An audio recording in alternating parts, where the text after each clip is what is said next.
Year 5. This week we're going to focus on a thing called a Zentangle. So a Zentangle is a kind of mindful drawing that helps you to relax and helps you to stay focused on just the thing that you're doing and be present and be mindful and be thoughtful about what you're doing. I find doing things like this really relaxing, and cathartic is the word that I would use for it, which means like relaxing and calming and just focusing. And I really hope that you feel the same way about it as well. So to do a Zentangle, you actually only need a few really easy things. So you will only need a black texter, preferably a thick one if you've got one. You can use a Sharpie, and a fine liner if you've got one. But if you don't have a fine liner, you can use just like a black ballpoint pen. It's nice to have two different thicknesses of black pen because that helps make your artwork more interesting. But if you don't stress, just use whatever you've got and it'll still be really interesting. And then you need a piece of paper, and that's literally it for today. You don't even need a grey lead. One of the things that I really like about Zentangles is that they're kind of random, but they're always really interesting. So when we do a Zentangle, we focus on patterns, lines, and shapes, and we actually don't use any color to do it. We're just focusing on making lines and patterns that repeat themselves. When you start a Zentangle, you start with a random wiggly line, and then you basically fill in the gaps with patterns and shapes. So I'm going to show you my example. So this is one that I have made. So it's a little bit hard to tell what I've done. So I'm going to show you how to do this as well. But you can see that I've used my black markers, my thin and thick one, to make different patterns, lines, and shapes all throughout. So grab your fine liner if you've got one, your big thick marker if you've got one, or just a black ballpoint pen, whatever you've got at home, but just preferably black if you've got it, and we'll get started. Okay, I've got my blank piece of white paper, I've got my big thick texter, and I've got my fine liner. Like I said, if you don't have a thick and a thin one, don't stress about it, just grab a black marker texture of some description. If you do have a Sharpie and you are going to use a Sharpie, it is super important that you put a piece of paper underneath what you're drawing. We all know that Sharpies are going to cause the ink to go through your paper, and that usually goes onto your desk or table or whatever surface that you're working on. And if your mum and dad are anything like my mum and dad, they don't really like having permanent marker stained on their dining table. Sorry, mum. I spent a lot of years doing that to her. So make sure that you put a piece of paper underneath if you're going to use a permanent marker. It's really important. I'm not using a permanent marker, so I don't need to do that.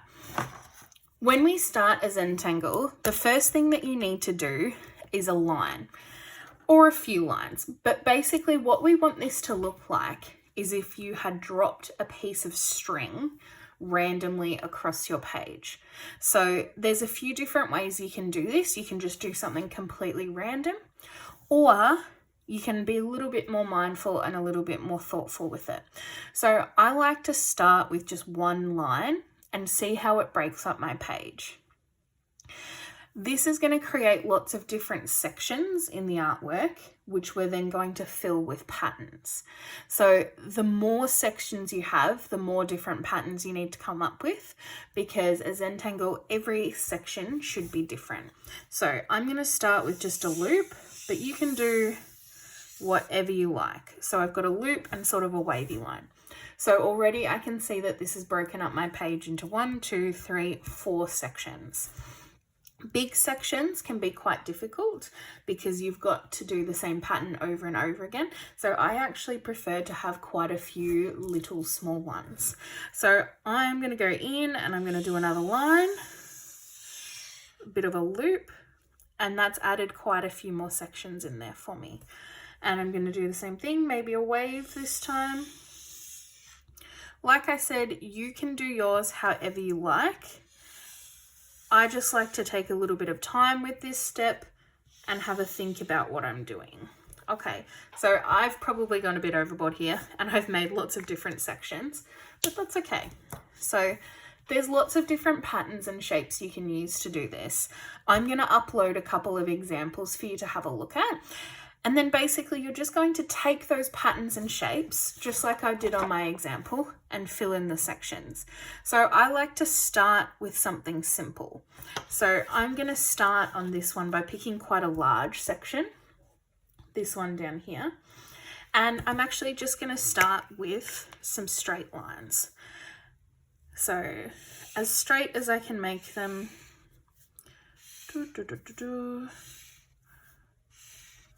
Maybe one down here.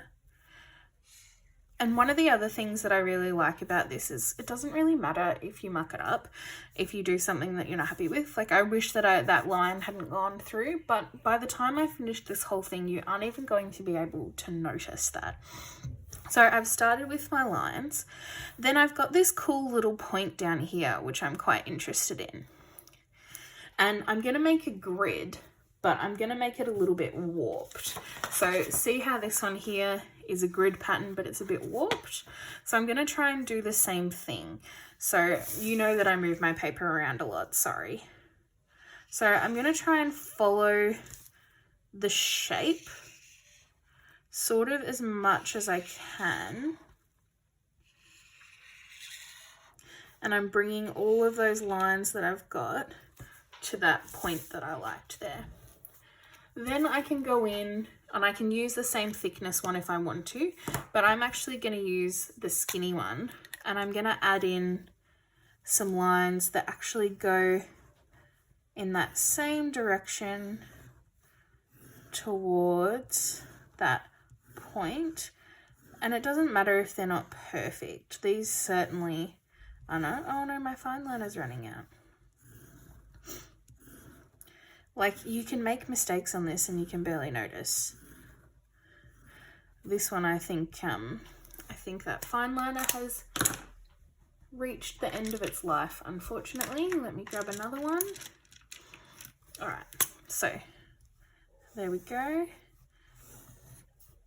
And it's not perfect, but I'm moving a little bit quicker than I normally would when I do this, because I don't want you guys to have to sit and watch me do this whole thing. That would be very boring. Because normally when I do this, they take me at least about half an hour.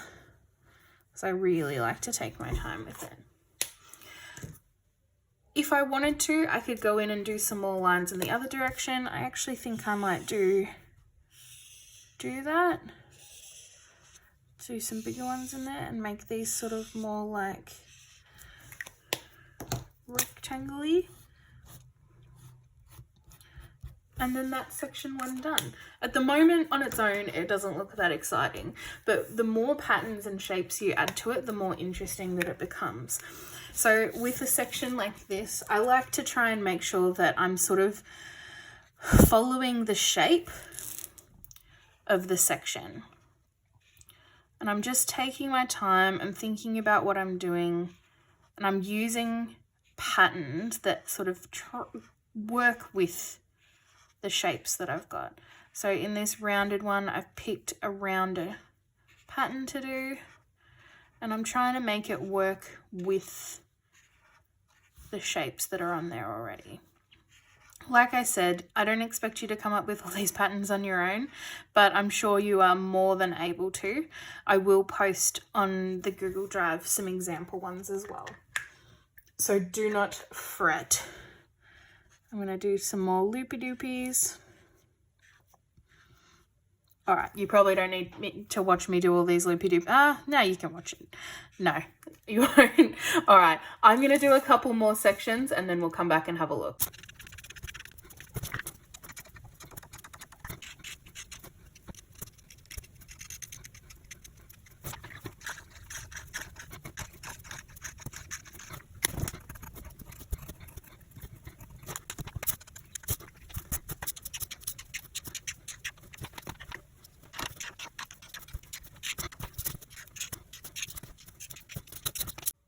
Alright, so I've added in a couple more patterns here and I'm going to finish this off later. The thing that is also wonderful about doing this is that there's not really any rules. I'm going to give you some suggestions for some different patterns you can use in your Zentangle. But if you've got ideas of your own, then use them. If you've got patterns floating around in your head that you can think of to fill up these gaps, then go for it.